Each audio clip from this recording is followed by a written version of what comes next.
porque en los libros hay todo un mundo por descubrir, sean bienvenidos a Invítame a leer, el programa de Radio Universidad dedicado a los libros, sus autores y los lectores. ¡Shh! ¡Silencio! Ya vamos a empezar. Yo conocí una vez a un colibrí que estornudaba con las flores, se intoxicaba cuando iba al jardín.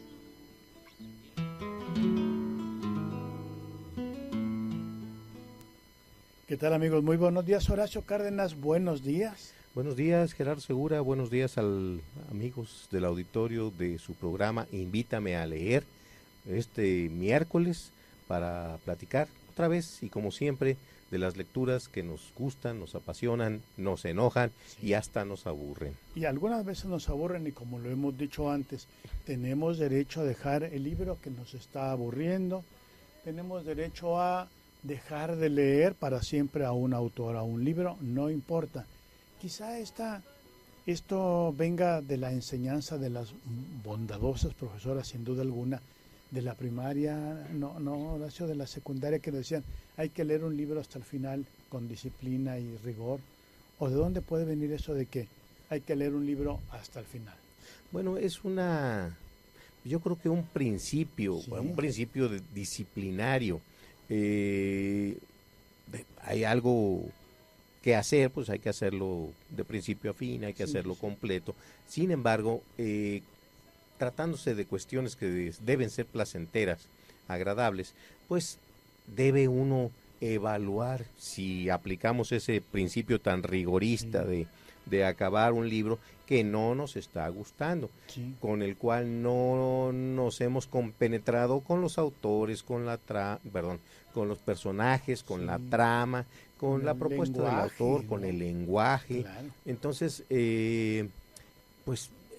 debe uno decidir, no me gusta, me gusta esta parte, pero esto no, mejor ahí muere, y lo dejas porque acaba dañando en el sentido de que, bueno, lo acabé, pero no quiero leer otro por un cierto tiempo hasta que sana la herida que nos ocasionó.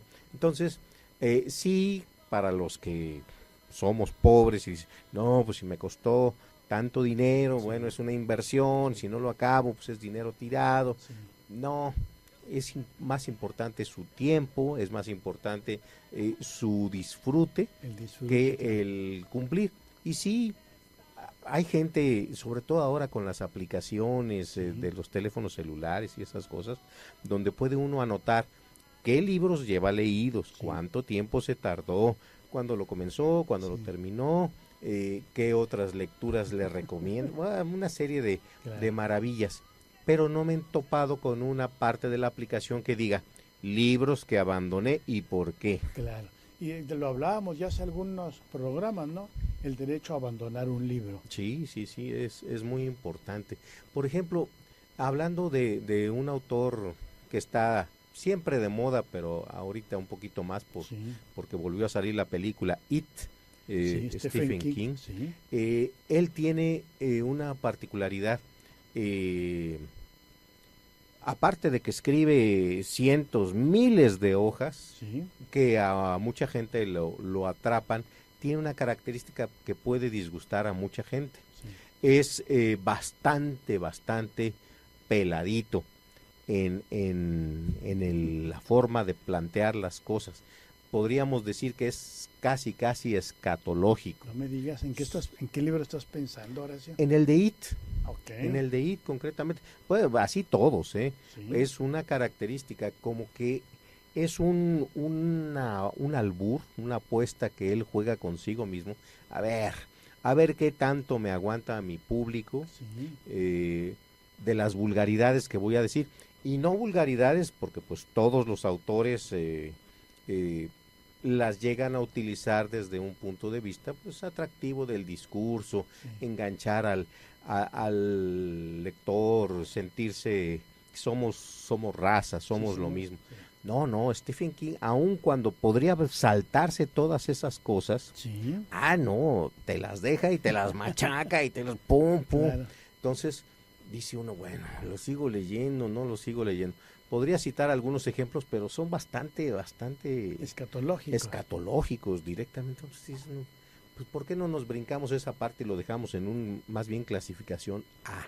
Fíjate que sí tienes razón. Estoy pensando en Salem's Lot, esta novela que fue traducida al español como La Hora del Vampiro, y en la que dedica todo un capítulo a explicar por qué el sitio donde aparece el vampiro se llama Salem's Lot, que en realidad el pueblecito originalmente tenía otro nombre, pero que ahí hay un predio, propiedad de un señor llamado, un señor que criaba cerdos, y entonces una de las cerdas creció muchísimo y le puso por nombre, el propietario le puso Jerusalén a la cerda. Pero el apócope que utilizan el idioma inglés, ¿no? Que es muy recurrente, entonces lo redujo a Salem.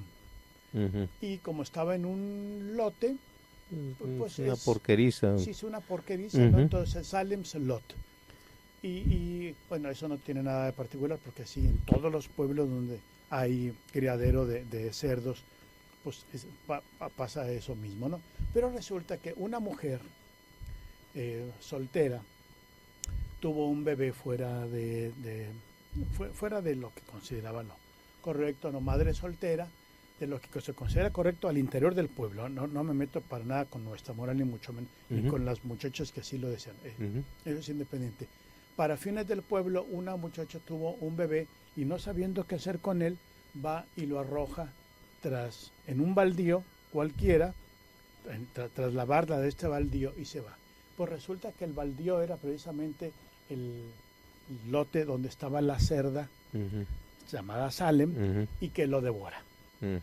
Razón por la cual el pueblo dejó de llamarse como se llama, para pasar a llamarse Salem's Lot.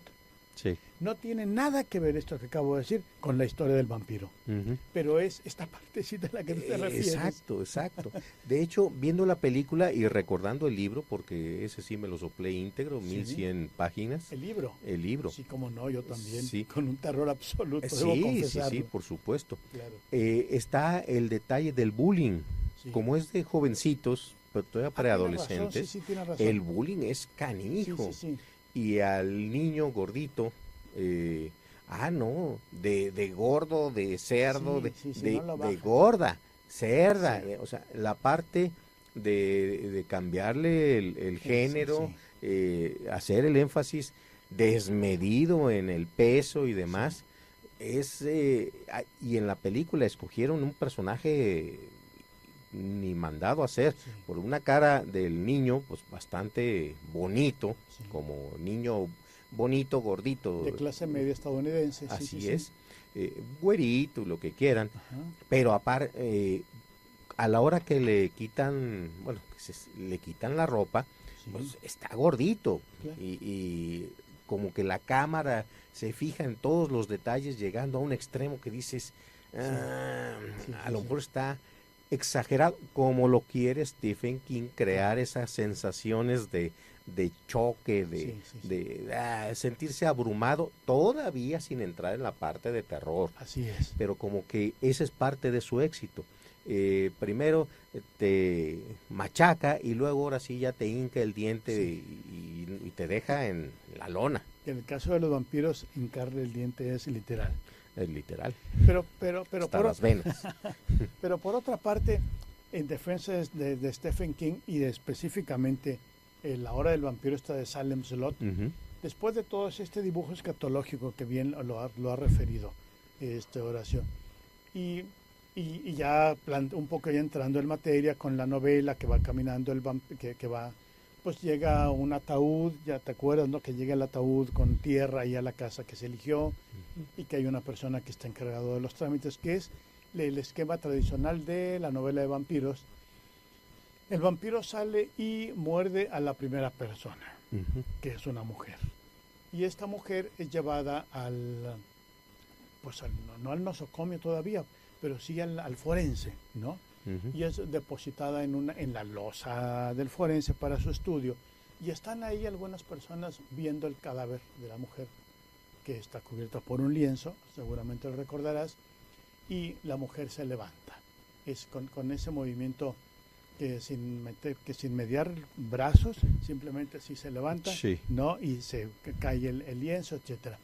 A lo que voy es que ahí empieza en ese momento propiamente la novela del vampiro. Uh-huh.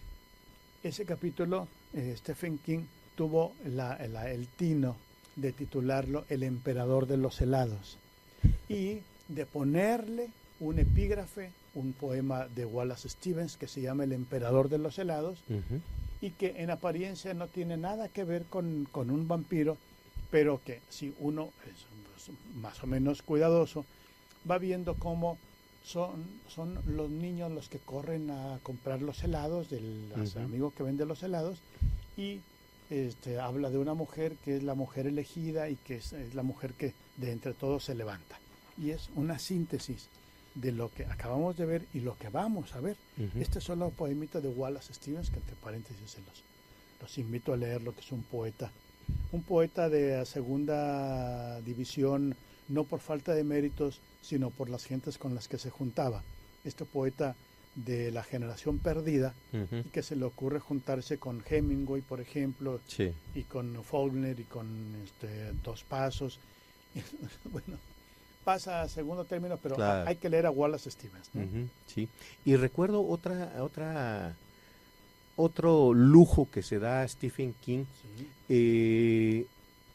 Imagínense, es el argumento de la novela que se llama Harold's Game, el juego de Harold. Sí. De Gerald. Resulta que ocurre en una cabaña, en un bosque, como mucha gente en Estados Unidos tiene su casita de campo, sí, en un bosque, y es una pareja, hombre y mujer. Bueno, resulta que el hombre tenía cierta particularidad por ciertos ritos amatorios, sí, por decirlo así. Le gustaba amarrar a la señora y ponerle esposas. Sí. Bueno, le pone las esposas y le da un infarto. ¿A la señora o a él? No, a él. Okay. Entonces la señora se queda amarrada. Bueno, a mí lo que me decía, esto se plantea en el primer capítulo de una novela de 600 páginas. Claro. Y bueno, ok, es la cabaña, es más, ni la cabaña, es la habitación de la cabaña. Sí. Y una sola persona que está amarrada, sí, y no puede hacer absolutamente nada. Claro. Bueno, ¿cómo va a llenar Stephen King 600 páginas de lo que puede ocurrir en una habitación donde está una sola persona amarrada a la cama? Bueno, y lo logra. Claro. A lo mejor no es de sus novelas más conocidas, sin embargo, por el tipo de tratamiento de un tema aparentemente pues que se resuelve. Llegó y no sé, la solución que quieran ustedes darle. El leñador de Caperucita Roja pasó por ahí. Exactamente. Claro. Y cómo le va a 600 hojas llenarlo, y lo lee uno, y duro, a ver qué pasa, y se lo acaba uno, claro, además rápido, porque es muy ameno, eso sí, muy ameno. Claro. Entonces dice uno qué va pensando, y luego rememora cuando empezó, porque ella no quería, el que quería era el canijo claro, pues sí, pero le da un infarto y no le deja las llaves. Entonces está uno reclamándole a Gerald, sí, esta actitud. Bueno, nada más para la parte espeluznante y escatológica, se mete un perro. Sí, se mete un perro. Para esto Gerald ya tenía ahí 2-3 días de cadáver y ya empezaba a tener un cierto hedor a muerte. Pues, hedor a muerte, sí, tal cual. Y este perro, te hace 30 hojas del perro, cómo lo abandonaron al pobre perro, de esos que era perro de familia, fino, se lo llevaron al bosque, lo dejaron, cómo se convirtió en salvaje y demás. Bueno, ese es el perro que entra y se le ocurre morderle aquí en del gordito del cachete y arrancarle el pedacito al cadáver. Entonces, entre el terror de la mujer de ver al cadáver mutilado y además pues nada hay más identificativo de la muerte como es pues la cara, la calavera. Sí. Entonces pues se ve la calavera, le arrancó un pedacito, no era muy goloso el perro, pues le arrancó el pedacito, pero se queda ahí y se ven los dientes y entonces pues la histeria de la mujer, y ya no les cuento más porque es una novela muy recomendable de Stephen King. Sí. Por supuesto, despierta los sentimientos del lector. Dice, no, ¿cómo es posible? Y que esto no, no, a mí que sí que me dejen las llaves porque de plano no, así no juego. Y bueno, por allí va cómo llenar el espacio de 600 páginas. Yo no sé si un escritor de este tipo se plantea un objetivo numérico de páginas o de número de palabras. A los periodistas les dicen, son 300 palabras o 500 palabras. Bueno, en los escritores son número de páginas, pero ¿cómo llenarlas con algo que sea atractivo de principio a fin? Para eso hay que leer el libro Mientras escribo, de Stephen King, justamente, que es lo que los teóricos llaman la estética de Stephen King, y que en realidad es su autobiografía. Él fue atropellado un cierto día que caminaba con su perra. Fue atropellado por un campesino de ahí, un lugareño, ¿no? Y que iba entretenido, creo que también llevaba un perro, o el perro lo llevaba a él, no me hagas mucho caso. Pero entonces lo atropelló y, bueno, fue necesario traer un helicóptero de ambulancia y pasó unos días terribles. Cuando ya se pudo recuperar, en primer lugar dejó de beber, dejó de consumir estimulantes, porque lo confiesa ahí mismo, no es que yo esté revelando ningún secreto, y se puso a escribir como su estética de cómo escribo. Sí. Y entonces la primera parte es su autobiografía, que son más o menos unas 400 páginas, y la segunda parte se llama Cuaderno de Notas, que es justamente cómo escribir, y ahí él confiesa, o comparte, más que confesar, comparte, Horacio, qué hacer cuando tienes un personaje en tal condición, cuando la historia se entrampa, cuando hay una cabaña sola en la sierra y hay que meterle un poco de acción, o cómo parar la acción, cómo dibujar personajes, cómo hacerlos interactuar.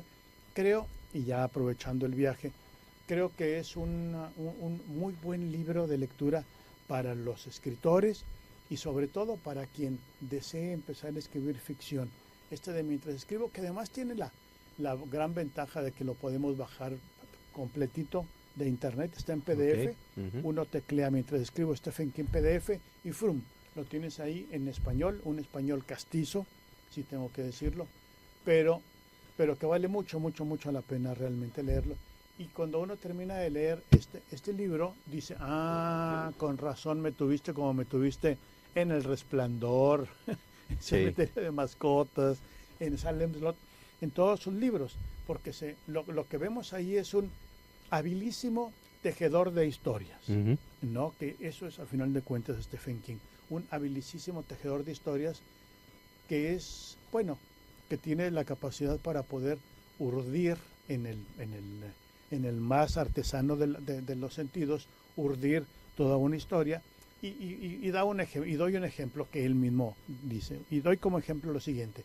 Dice, cierto día iba yo con mi familia en invierno, íbamos viajando por carretera y nos detuvimos en un paradero, y yo iba a orinar.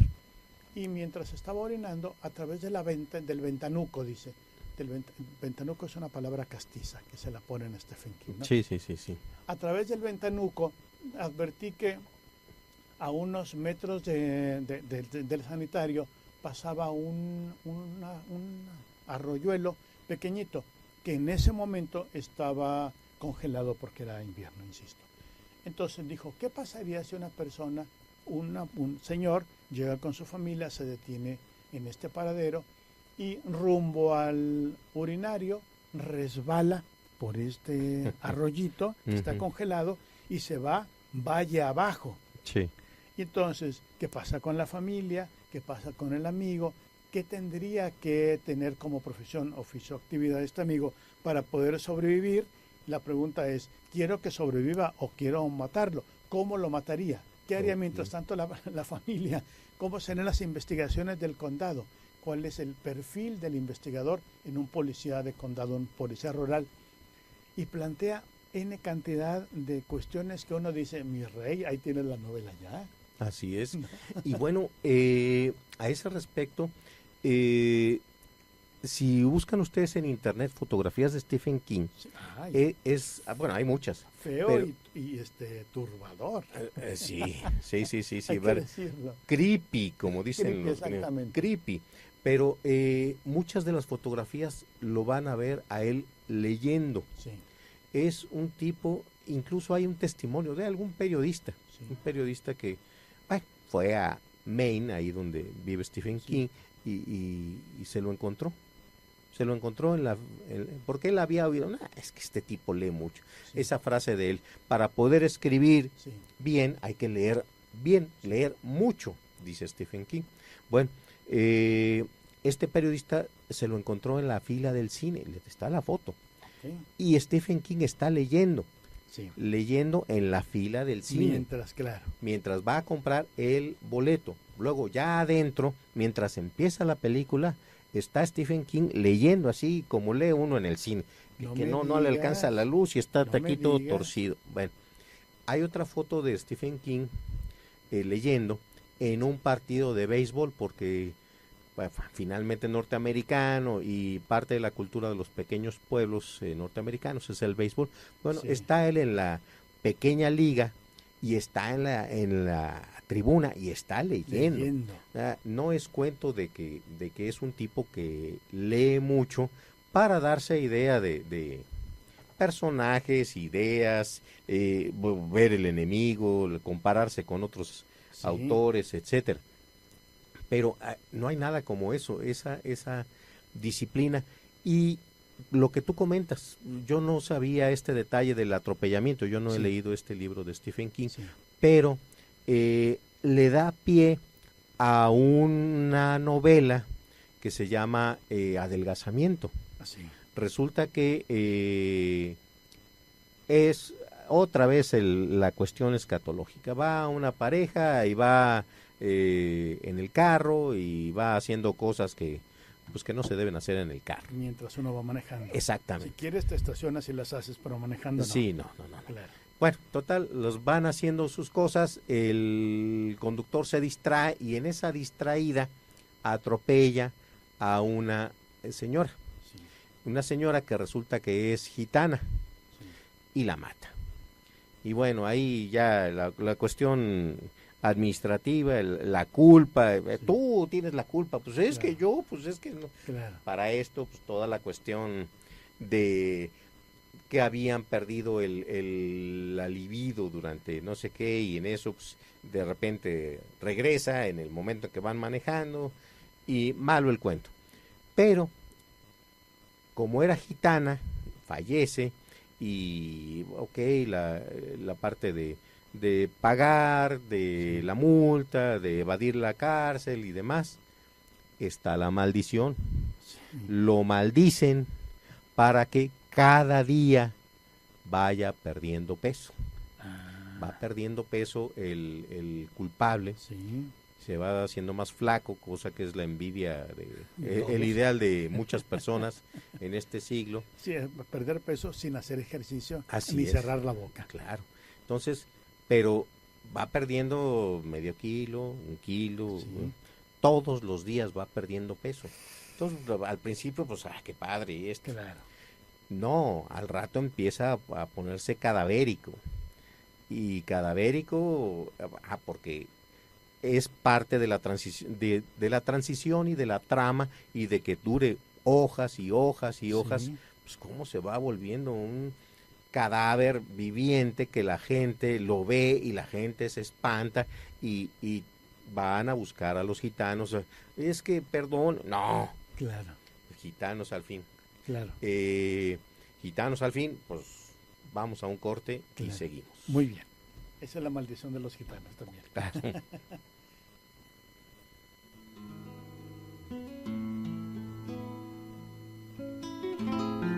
En apartamento Saca tu separador de páginas porque vamos a hacer una pausa, pero en un momento regresaremos para seguir leyendo. El Sistema Universitario de Radio de la Universidad Autónoma de Coahuila. En el bien fincamos el saber. Transmite en Saltillo a través de XHUACS 104.1 MHz de frecuencia modulada. La cultura universitaria en el cuadrante. Son las 11 de la mañana con 30 minutos. Sumando Voluntades, tu espacio de expresión, un programa radiofónico de integración e información para todos los sectores. Sumando voluntades, voces, opiniones y el quehacer de los sectores sociales en un ejercicio solidario de integración e inclusión. Escúchanos todos los miércoles en punto de las 2 de la tarde por el 104.1 FM de Radio Universidad. Audioactiva tus ideas.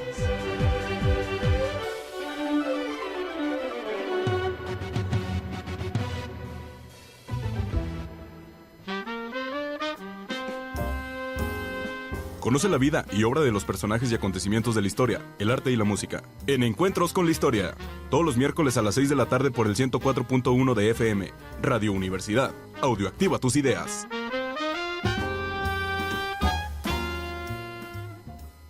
En Coahuila, lo bueno cuenta. En 5 años multiplicamos casi por 4 el número de escuelas de tiempo completo y hemos casi duplicado el número de becas para que más jóvenes estudien la prepa o la universidad. Y hemos creado más de 100,000 nuevos empleos, casi el doble que en el mismo periodo del sexenio anterior. En Coahuila, queremos que lo bueno siga contando. Gobierno de la República. Este programa es público ajeno a cualquier partido político. Queda prohibido el uso para fines distintos a los establecidos en el programa. La carrera de Historia de la Escuela de Ciencias Sociales de la Universidad Autónoma de Coahuila te invita a escuchar Voz de la Memoria, un lugar de análisis sobre el proceso de formación de nuestra identidad.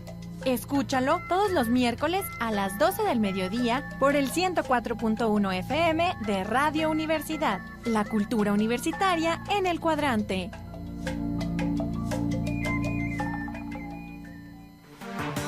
Nosotros le decimos gobierno. Los griegos le llamaron politeia. Los romanos se referían a él como res pública. Porque gobernar es cosa de todos, escucha todos los miércoles de 3 a 4 de la tarde el programa Res Pública del Instituto Nacional Electoral y Radio Universidad.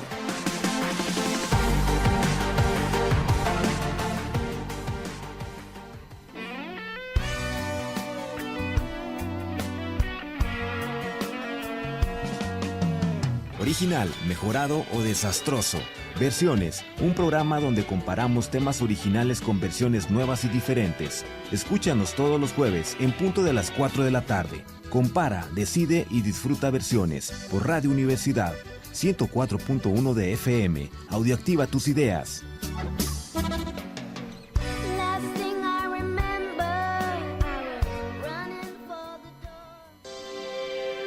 Radio Universidad.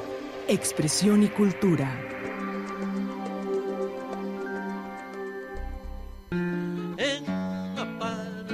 Ya estamos de regreso. Abre tu libro para seguir leyendo.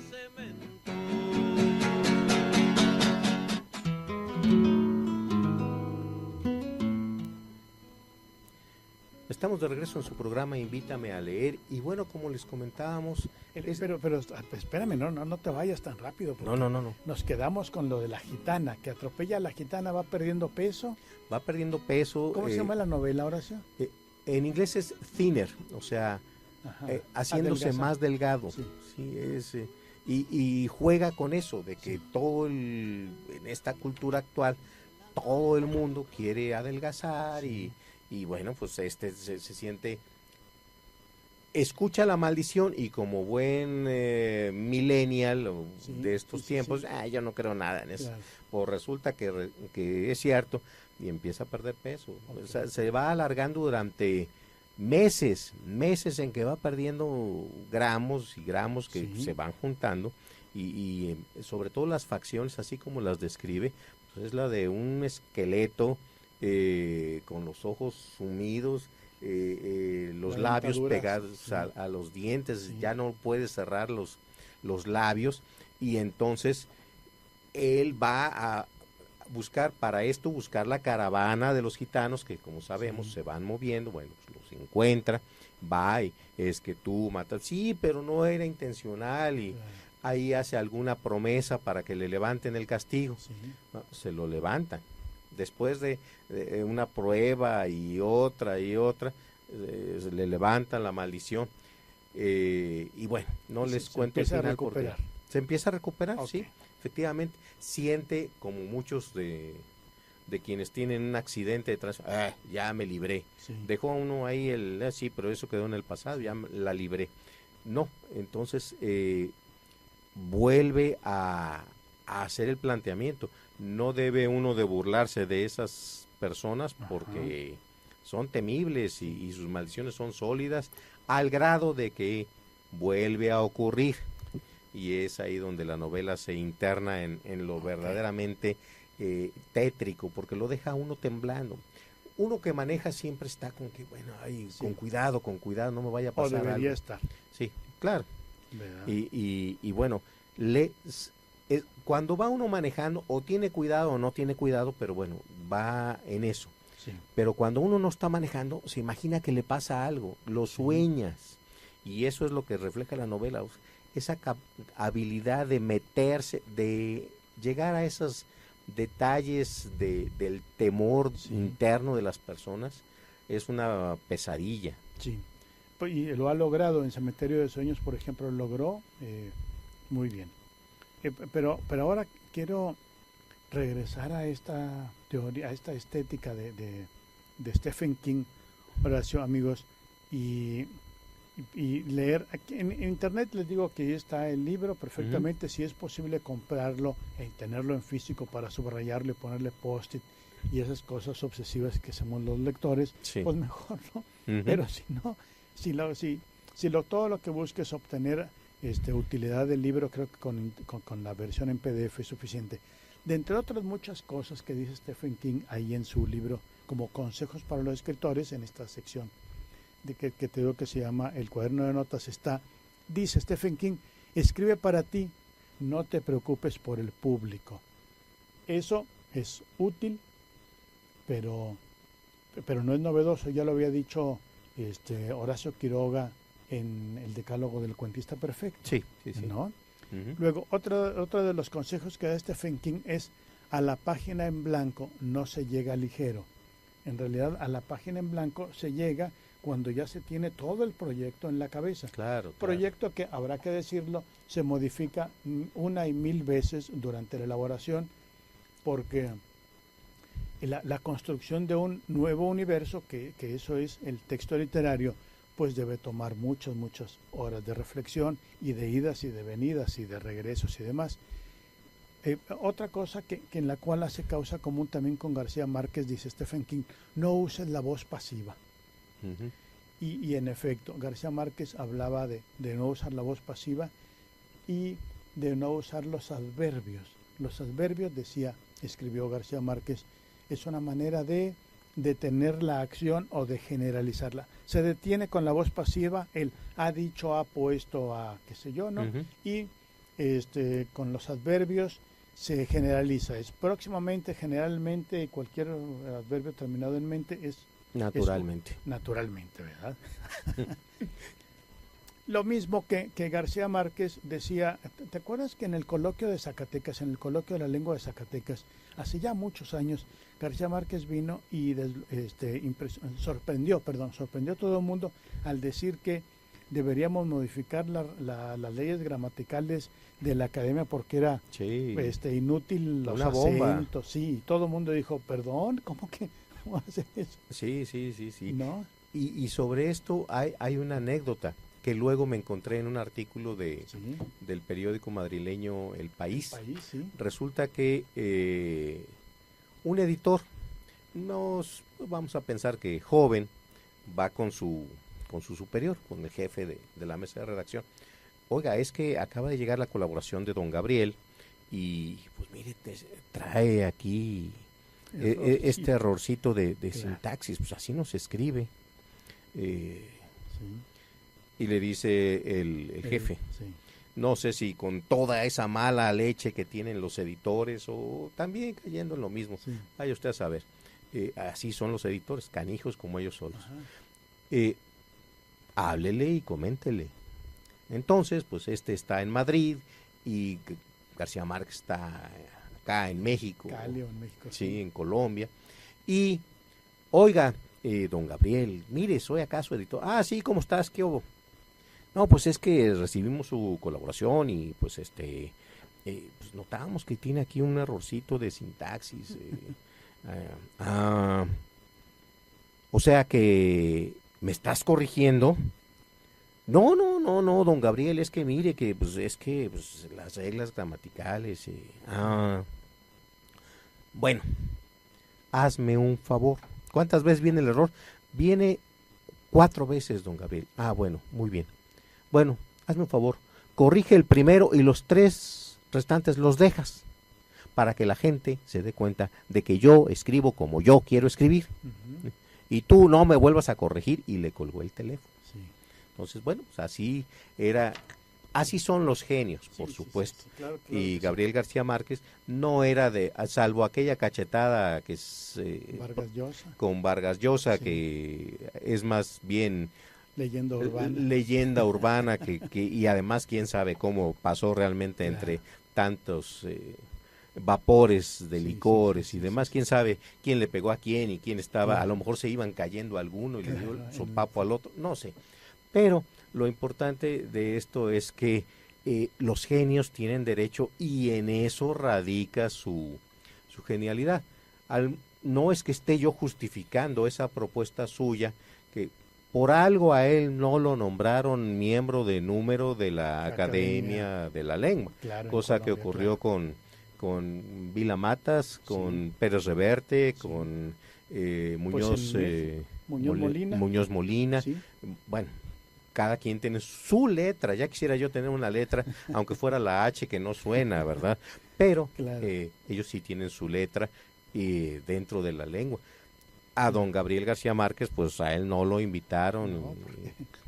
Ahora sí que también se ha hablado mucho, al menos en chistes, de la Academia Alvaradeña de la Lengua Veracruzana, para todas las peladeces que sabemos y no sabemos.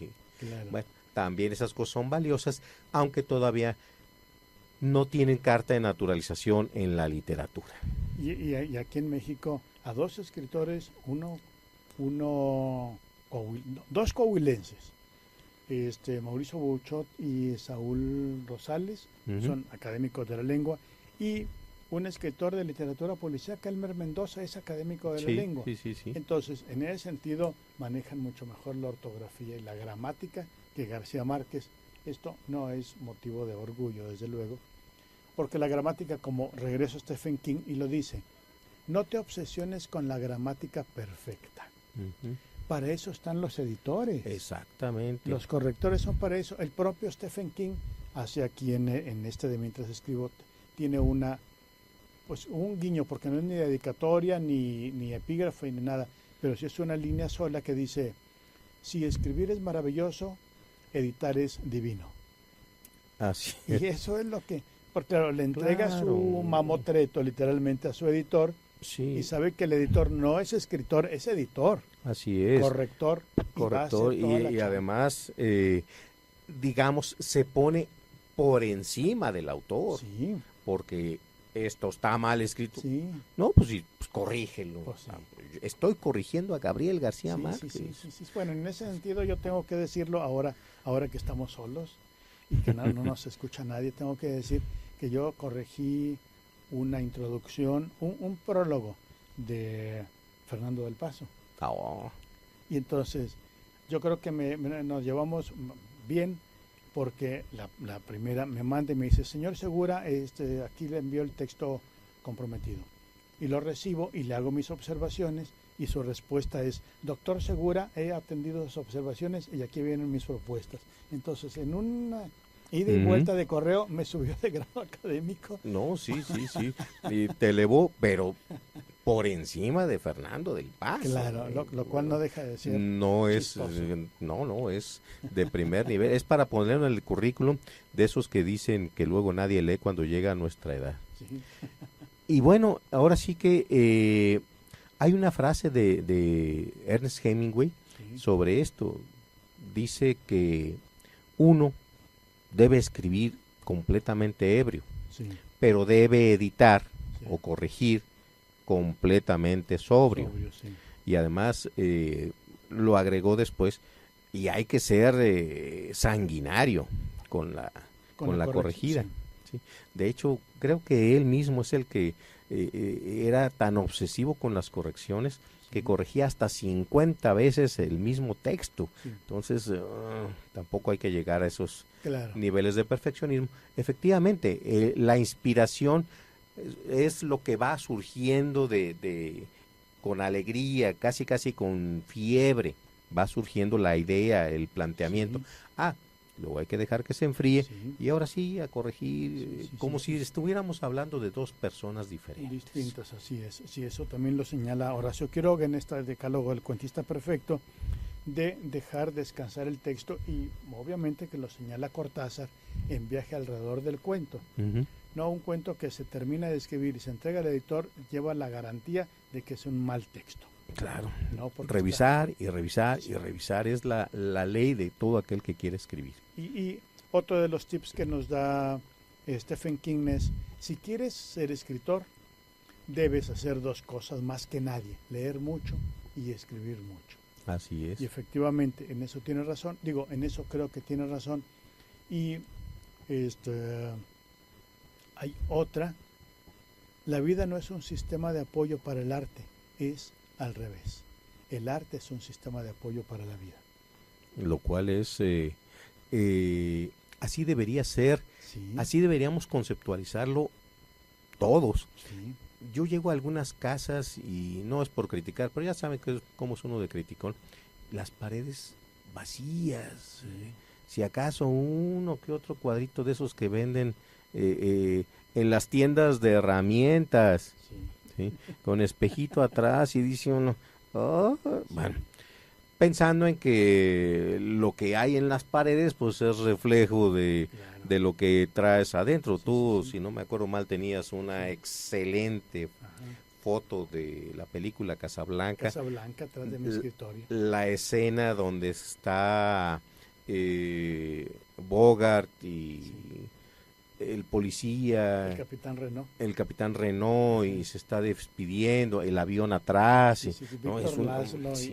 es una escena genial, la pura escena, la película, pero además la foto así ampliada a ese tamaño, y la ve uno, se siente uno transportado a todas las veces que ha visto uno Casablanca. El arte como retroalimentación de la vida, voltea uno a verlo, y Humphrey le dice, ¿de veras son mis ojos azules? No, pues sí, al menos en el expediente de los nazis así era Humphrey. Es justamente la escena previa, después de la despedida, ves la escena previa a la frase final de la película, donde el capitán Renault le echa un brazo sobre los hombros de Rick, ¿no? Que es el personaje, y le dice, creo que este es el principio de una larga amistad. Así es. Yo no sé si sea cierto o no entre ellos, porque ahí se acaba la película. Lo cierto es que es el principio de una larguísima amistad entre los cinéfilos y la película Casablanca. Así es, una película de bajo presupuesto que nadie le auguraba gran cosa, sin embargo se convirtió en símbolo de una época y de una manera de percibir la vida. Sí. Entonces, ya para terminar con nuestro amigo Stephen King, porque no pensábamos hablar de No, de alguna manera se cuela, ¿verdad? Se cuela. Dice, y esto es otra vez cierto, dice Stephen King, escribe con la puerta cerrada y reescribe con la puerta abierta, y lo dice porque normalmente cuando uno termina un texto, lo primero que hace es enseñárselo a las personas, no a cualquier persona, sino, y eso es un gravísimo error, se lo enseña a las personas que admira o que lo quieren a uno. Así es. Y entonces las personas que lo admira, que uno admira, le van a decir la realidad sobre el texto, y ahí la admiración va a pasar graves conflictos, ¿no? Y lo segundo es, si yo se lo enseño a mi tía, que me quiere mucho, obviamente mi tía me va a decir que soy un genio, pero mi tía no sabe un pito de teoría literaria, por lo tanto no hay absolutamente nada que hacer ahí. Dice Stephen King que mientras uno está escribiendo, debe escribir para sí mismo con la puerta cerrada. Y luego, cuando termina esa versión y cuando empieza el trabajo de corrección, es donde viene la reescritura. Y esa reescritura sí se tiene que escribir pensando en el editor, en el público, en la feria de no sé dónde, en los lectores de Frankfurt, lo de cada quien quiera pensar. Y se da el manuscrito no a los amigos, no a la gente que lo quiere a uno, sino a los buenos lectores. Así es. Cuando un escritor te pide, Horacio, por favor, ¿quieres darme tu opinión sobre este libro? No te lo da porque hay un afecto o una afinidad o un cariño o una fraternidad. Te lo da porque te está reconociendo como un lector, lector afilado y objetivo. Así es. Y bueno, hablando de esto, Stephen King tiene una novela que se llama Celular. La trama es muy sencilla. El celular que todos traemos, obsesivamente todos traemos, de repente empieza a emitir una señal y mata a la mitad de la población del planeta. ¿Sí? Así de sencilla es la trama. Entonces, la gente que empieza a ver que la gente se muere, y empieza a asociar que es por el celular, pues suena el celular y no sabe si contestarlo o no. Claro. Quiere pedir ayuda, pero no sabe si usar el celular o no. Y a eso le dedica igual un número larguísimo de páginas. Al final, como debe ser, no da la explicación técnica científica, porque pues, seguramente no la hay, de qué ocurrió y cómo ocurrió.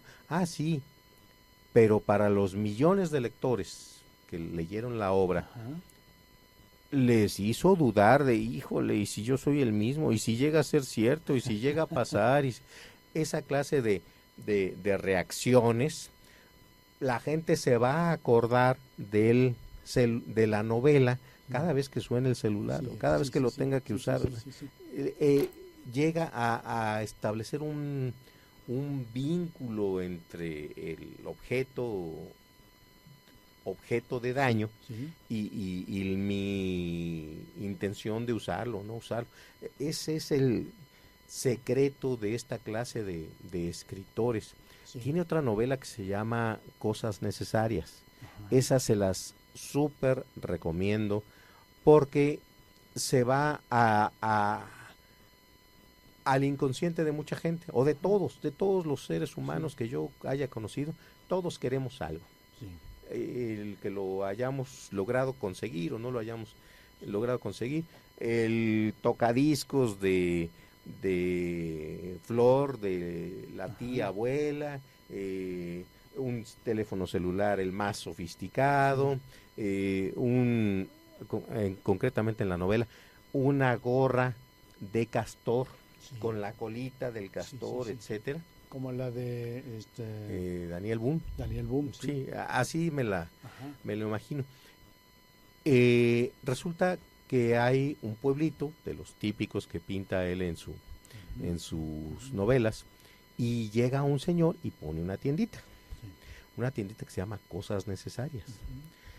Y todos de niños pasábamos con el bolsillo vacío, y había algo en la tienda que nos enamoraba. Así es. O sea, estaba uno y pasaba uno en los pueblos 10 veces, 20 veces, 50 veces al día por la tienda, y estaba ahí el objeto de deseo, y no lo podíamos comprar.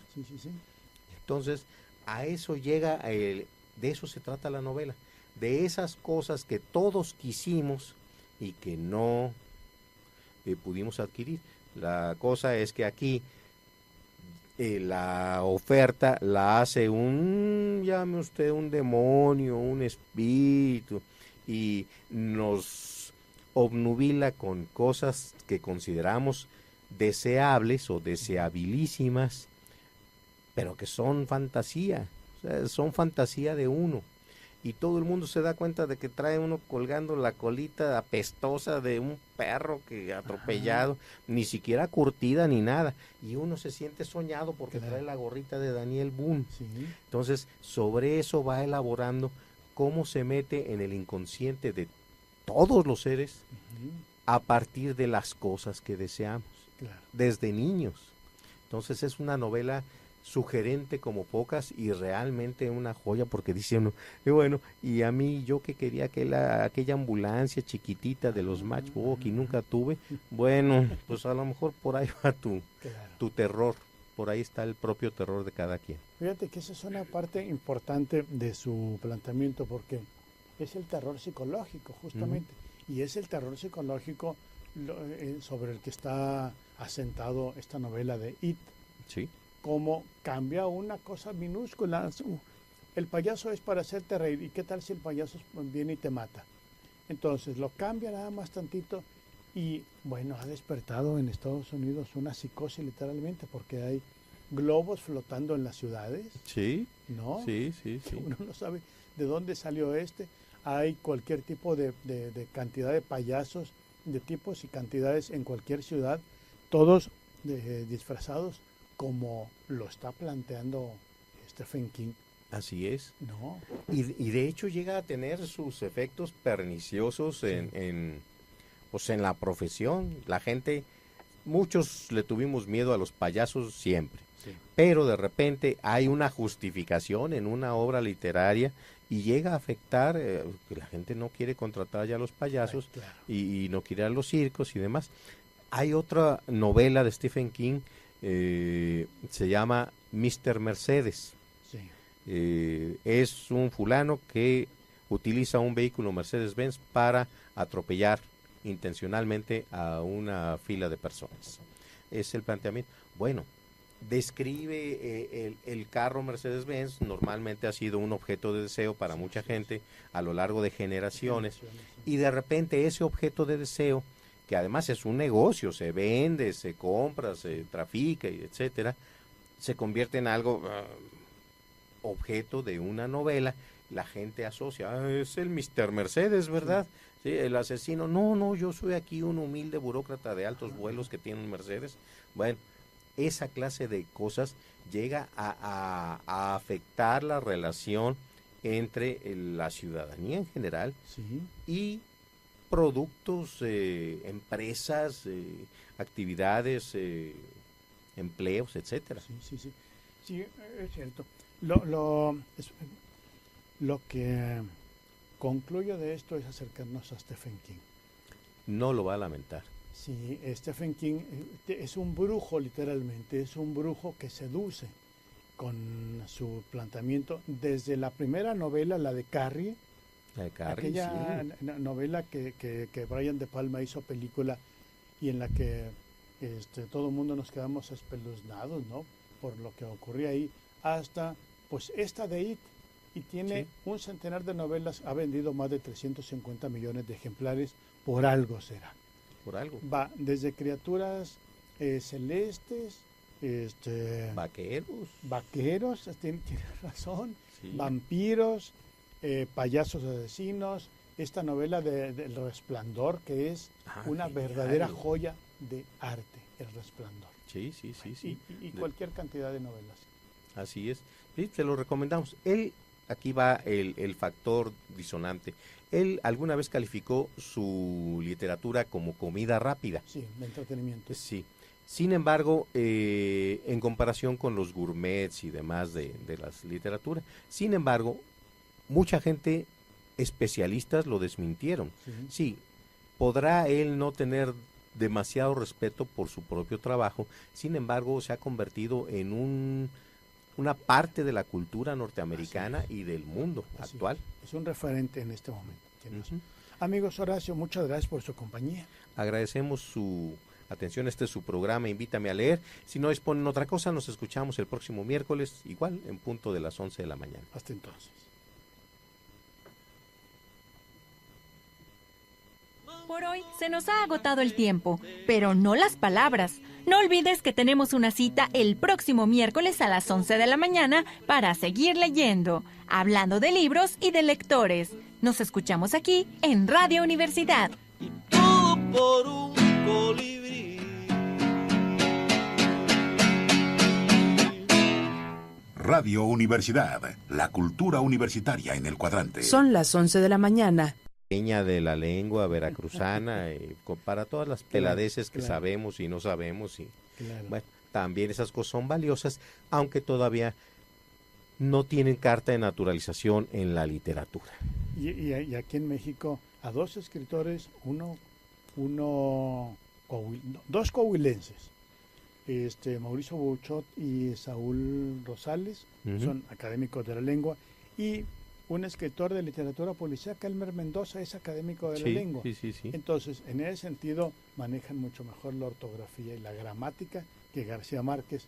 Esto no es motivo de orgullo, desde luego, porque la gramática, como regreso a Stephen King y lo dice, no te obsesiones con la gramática perfecta. Para eso están los editores. Exactamente. Los correctores son para eso. El propio Stephen King hace aquí en de Mientras Escribo, tiene un guiño, porque no es ni dedicatoria, ni epígrafe, ni nada, pero sí es una línea sola que dice, si escribir es maravilloso, editar es divino. Así es. Y eso es lo que, porque claro, le entrega su mamotreto literalmente a su editor, y sabe que el editor no es escritor, es editor. Así es. Corrector. Y además, digamos, se pone por encima del autor. Sí. Porque esto está mal escrito. Sí. No, pues sí, pues corrígelo. Pues sí. Estoy corrigiendo a Gabriel García Márquez. Sí. Bueno, en ese sentido yo tengo que decirlo ahora que estamos solos y que no nos escucha nadie, tengo que decir que yo corregí una introducción, un prólogo de Fernando del Paso. Y entonces yo creo que nos llevamos bien, porque la primera me manda y me dice, señor Segura, aquí le envío el texto comprometido. Y lo recibo y le hago mis observaciones, y su respuesta es, doctor Segura, he atendido sus observaciones y aquí vienen mis propuestas. Entonces, en una ida y vuelta de correo, me subió de grado académico. No, sí. Y te elevó, pero por encima de Fernando del Paso. Claro, lo cual no deja de ser es de primer nivel. Es para ponerlo en el currículum de esos que dicen que luego nadie lee cuando llega a nuestra edad. Sí. Y bueno, ahora sí que hay una frase de Ernest Hemingway sobre esto. Dice que uno debe escribir completamente ebrio, pero debe editar o corregir completamente sobrio. Y además lo agregó después, y hay que ser sanguinario con la corregida. ¿Sí? De hecho, creo que él mismo es el que era tan obsesivo con las correcciones que corregía hasta 50 veces el mismo texto. Entonces, tampoco hay que llegar a esos niveles de perfeccionismo. Efectivamente, la inspiración es lo que va surgiendo con alegría, casi con fiebre, va surgiendo la idea, el planteamiento. Luego hay que dejar que se enfríe y ahora sí a corregir, como si estuviéramos hablando de dos personas diferentes. Distintas, así es. Sí, eso también lo señala Horacio Quiroga en este decálogo del cuentista perfecto, de dejar descansar el texto, y obviamente que lo señala Cortázar en Viaje alrededor del cuento. No, un cuento que se termina de escribir y se entrega al editor lleva la garantía de que es un mal texto. Claro, revisar y revisar y revisar es la ley de todo aquel que quiere escribir. Y otro de los tips que nos da Stephen King es, si quieres ser escritor, debes hacer dos cosas más que nadie, leer mucho y escribir mucho. Así es. Y efectivamente, en eso tiene razón, en eso creo que tiene razón. Y hay otra, la vida no es un sistema de apoyo para el arte, es al revés. El arte es un sistema de apoyo para la vida. Lo cual es, así debería ser, así deberíamos conceptualizarlo todos. yo llego a algunas casas y no es por criticar, pero ya saben cómo es uno de criticón, las paredes vacías, si acaso uno que otro cuadrito de esos que venden en las tiendas de herramientas, ¿sí? Con espejito atrás y dice uno, bueno, pensando en que lo que hay en las paredes pues es reflejo de lo que traes adentro. Tú, si no me acuerdo mal, tenías una excelente foto de la película Casablanca. Casablanca, atrás de mi escritorio. La escena donde está Bogart y el policía, el capitán Renault y se está despidiendo, el avión atrás, ¿no?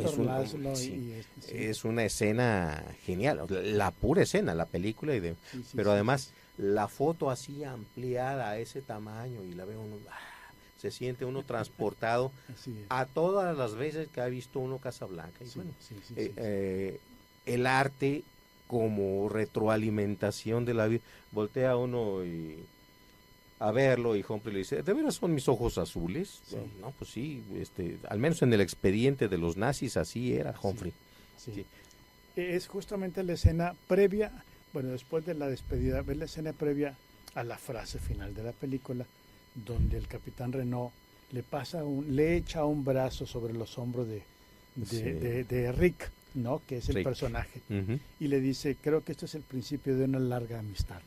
Así es. Yo no sé si sea cierto o no entre ellos, porque ahí se acaba la película. Lo cierto es que es el principio de una larguísima amistad entre los cinéfilos y la película Casablanca. Así es, una película de bajo presupuesto que nadie le auguraba gran cosa, sin embargo se convirtió en símbolo de una época y de una manera de percibir la vida. Sí.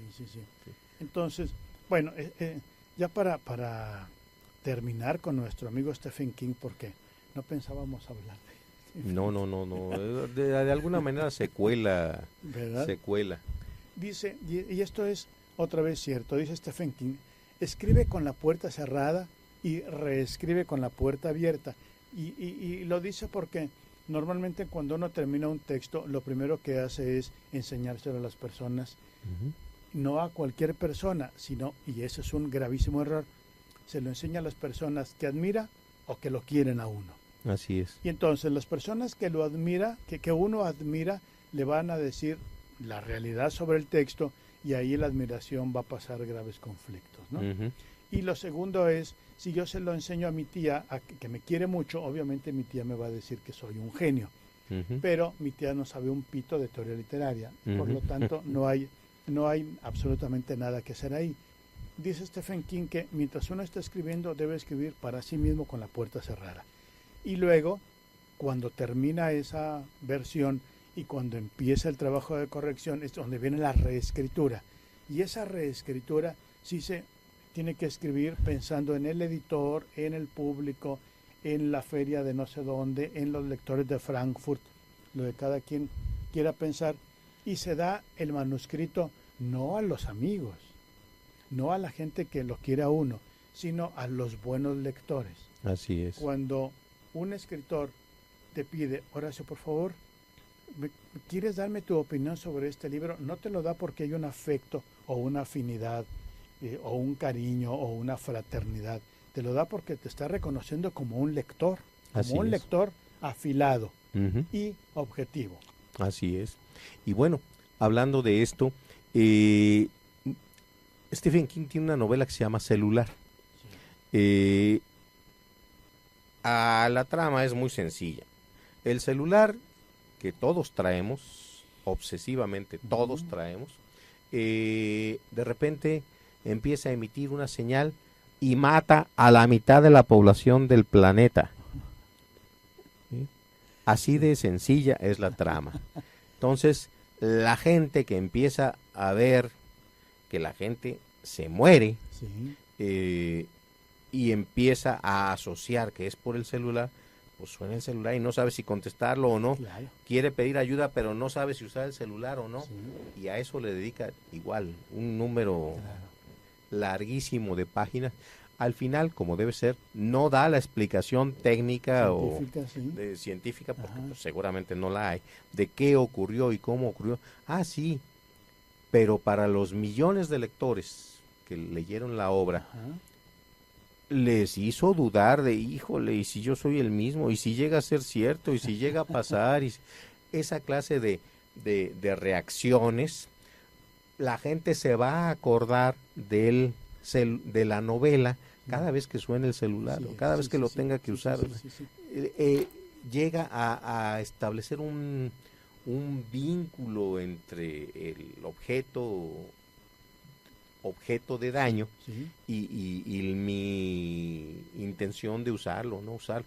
Ese es el secreto de esta clase de escritores. Tiene otra novela que se llama Cosas Necesarias. Esas se las súper recomiendo porque se va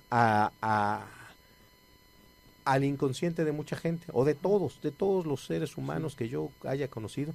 Todos queremos algo. El que lo hayamos logrado conseguir o no lo hayamos logrado conseguir, el tocadiscos de Flor, de la tía abuela, un teléfono celular el más sofisticado, concretamente en la novela, una gorra de castor con la colita del castor, etcétera. Como la de Daniel Boone. Daniel Boone, sí. Así me lo imagino. Resulta que hay un pueblito de los típicos que pinta él en sus novelas, y llega un señor y pone una tiendita que se llama Cosas Necesarias. Y todos de niños pasábamos con el bolsillo vacío, y había algo en la tienda que nos enamoraba. Así es. O sea, estaba uno y pasaba uno en los pueblos 10 veces, 20 veces, 50 veces al día por la tienda, y estaba ahí el objeto de deseo, y no lo podíamos comprar. Entonces, a eso llega, de eso se trata la novela, de esas cosas que todos quisimos y que no pudimos adquirir.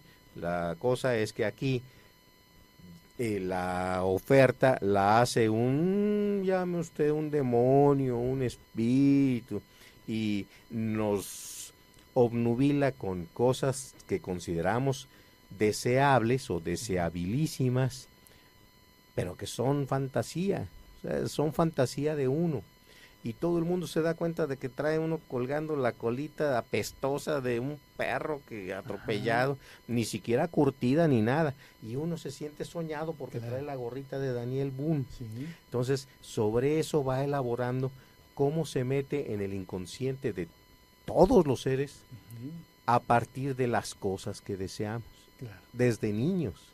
Entonces, es una novela sugerente como pocas, y realmente una joya, porque dice uno, y bueno, y a mí yo que quería aquella ambulancia chiquitita de los Matchbox y nunca tuve, bueno, pues a lo mejor por ahí va tu terror, por ahí está el propio terror de cada quien. Fíjate que esa es una parte importante de su planteamiento, porque es el terror psicológico justamente, y es el terror psicológico sobre el que está asentado esta novela de It. Sí. Como cambia una cosa minúscula. El payaso es para hacerte reír, y qué tal si el payaso viene y te mata. Entonces lo cambia nada más tantito, y bueno, ha despertado en Estados Unidos una psicosis literalmente, porque hay globos flotando en las ciudades. Sí. ¿No? Sí.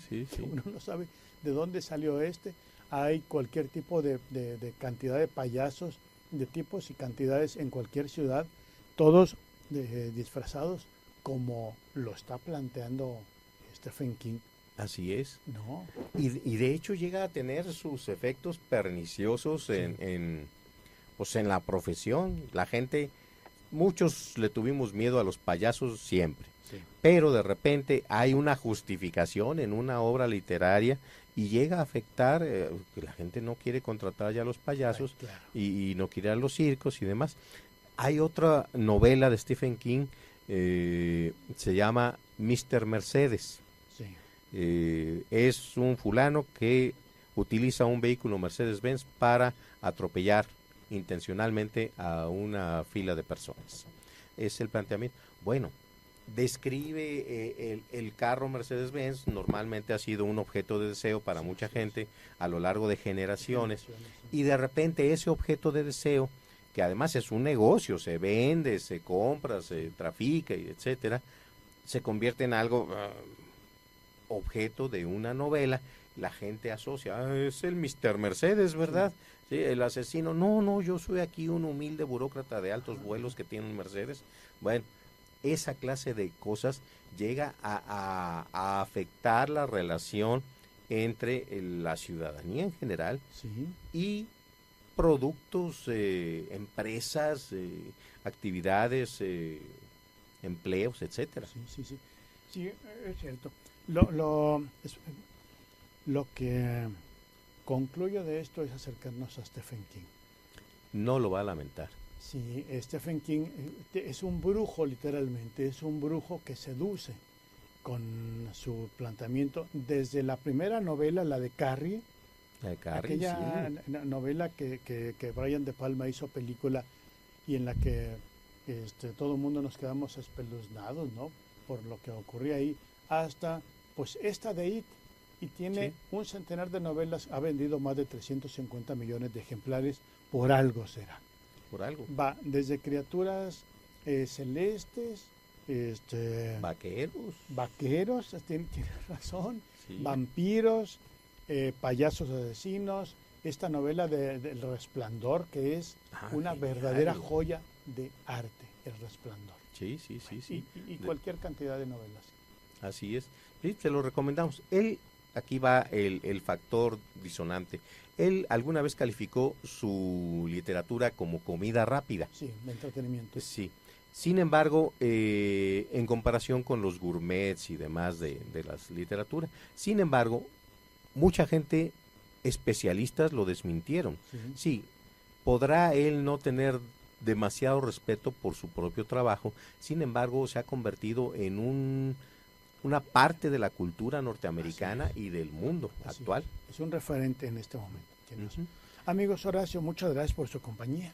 Agradecemos su atención, este es su programa, Invítame a Leer. Si no disponen otra cosa, nos escuchamos el próximo miércoles, igual en punto de las 11 de la mañana. Hasta entonces. Por hoy se nos ha agotado el tiempo, pero no las palabras. No olvides que tenemos una cita el próximo miércoles a las 11 de la mañana para seguir leyendo, hablando de libros y de lectores. Nos escuchamos aquí en Radio Universidad. Todo por un colibrí. Radio Universidad, la cultura universitaria en el cuadrante. Son las 11 de la mañana. Adquirir. La cosa es que aquí la oferta la hace llame usted un demonio, un espíritu, y nos obnubila con cosas que consideramos deseables o deseabilísimas, pero que son fantasía, o sea, son fantasía de uno. Y todo el mundo se da cuenta de que trae uno colgando la colita apestosa de un perro que atropellado, ni siquiera curtida ni nada, y uno se siente soñado porque trae la gorrita de Daniel Boone. Entonces, sobre eso va elaborando cómo se mete en el inconsciente de todos los seres a partir de las cosas que deseamos, desde niños. Entonces, es una novela sugerente como pocas y realmente una joya, porque dice uno, y bueno, y a mí yo que quería aquella ambulancia chiquitita de los Matchbox y nunca tuve, bueno, pues a lo mejor por ahí va tu terror, por ahí está el propio terror de cada quien. Fíjate que esa es una parte importante de su planteamiento, porque es el terror psicológico justamente, y es el terror psicológico sobre el que está asentado esta novela de It. Sí. Cómo cambia una cosa minúscula. El payaso es para hacerte reír, ¿y qué tal si el payaso viene y te mata? Entonces lo cambia nada más tantito y bueno, ha despertado en Estados Unidos una psicosis literalmente, porque hay globos flotando en las ciudades. Sí, ¿no? Sí. Uno no sabe de dónde salió hay cualquier tipo de cantidad de payasos, de tipos y cantidades en cualquier ciudad, todos disfrazados como lo está planteando Stephen King.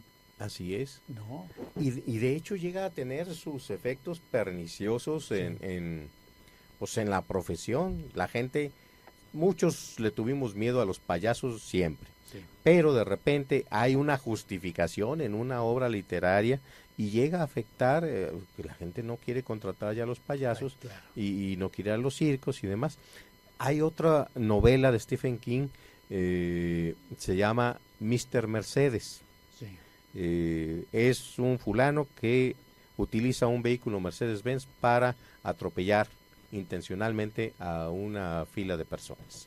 Es el planteamiento. Bueno, describe el carro Mercedes-Benz, normalmente ha sido un objeto de deseo para mucha gente a lo largo de generaciones, y de repente ese objeto de deseo, que además es un negocio, se vende, se compra, se trafica, etcétera, se convierte en algo objeto de una novela.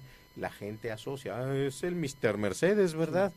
Sí, el asesino, no, yo soy aquí un humilde burócrata de altos vuelos que tiene un Mercedes.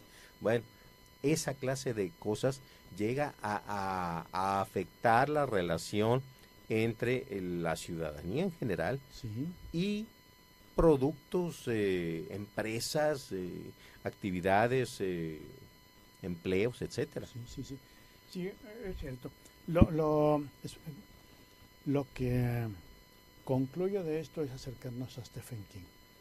No lo va a lamentar. Sí, Stephen King es un brujo, literalmente, es un brujo que seduce con su planteamiento desde la primera novela, la de Carrie, aquella novela que Brian De Palma hizo película y en la que todo el mundo nos quedamos espeluznados, ¿no?, por lo que ocurría ahí, hasta pues esta de It, y tiene un centenar de novelas, ha vendido más de 350 millones de ejemplares, por algo será.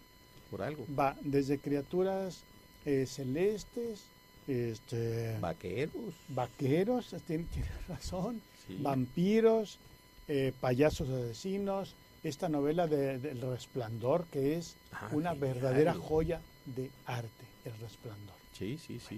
Y cualquier cantidad de novelas. Así es. Sí, se lo recomendamos. Aquí va el factor disonante. Él alguna vez calificó su literatura como comida rápida. Sí, de entretenimiento. Sí.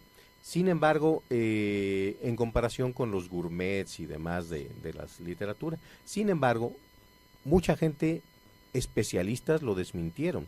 Sí, podrá él no tener demasiado respeto por su propio trabajo, sin embargo, se ha convertido en una parte de la cultura norteamericana y del mundo actual. Es un referente en este momento.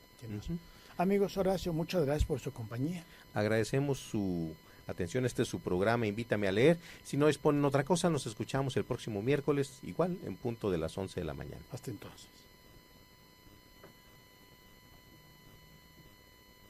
Por hoy se nos ha agotado el tiempo, pero no las palabras. No olvides que tenemos una cita el próximo miércoles a las 11 de la mañana para seguir leyendo, hablando de libros y de lectores. Nos escuchamos aquí en Radio Universidad. Todo por un colibrí. Radio Universidad, la cultura universitaria en el cuadrante. Son las 11 de la mañana. Y tiene un centenar de novelas, ha vendido más de 350 millones de ejemplares, por algo será. Por algo. Va desde criaturas celestes, vaqueros, tiene razón, sí, vampiros, payasos asesinos, esta novela del Resplandor, que es una verdadera joya de arte, El Resplandor. Sí. Y cualquier cantidad de novelas. Así es. Sí, se lo recomendamos. Aquí va el factor disonante. Él alguna vez calificó su literatura como comida rápida. Sí, de entretenimiento. Sí. Sin embargo, en comparación con los gourmets y demás de las literaturas, sin embargo, mucha gente, especialistas, lo desmintieron. Sí, podrá él no tener demasiado respeto por su propio trabajo, sin embargo, se ha convertido en una parte de la cultura norteamericana y del mundo actual. Es un referente en este momento. Amigos, Horacio, muchas gracias por su compañía. Agradecemos su Atención, este es su programa, Invítame a leer. Si no disponen otra cosa, nos escuchamos el próximo miércoles, igual, en punto de las 11 de la mañana. Hasta entonces. Por hoy se nos ha agotado el tiempo, pero no las palabras. No olvides que tenemos una cita el próximo miércoles a las 11 de la mañana para seguir leyendo, hablando de libros y de lectores. Nos escuchamos aquí en Radio Universidad. Todo por un colibrí. Radio Universidad, la cultura universitaria en el cuadrante. Son las 11 de la mañana. Hasta entonces. Por hoy se nos ha agotado el tiempo, pero no las palabras. No olvides que tenemos una cita el próximo miércoles a las 11 de la mañana para seguir leyendo, hablando de libros y de lectores. Nos escuchamos aquí en Radio Universidad. Todo por un colibrí. Radio Universidad, la cultura universitaria en el cuadrante. Son las 11 de la mañana.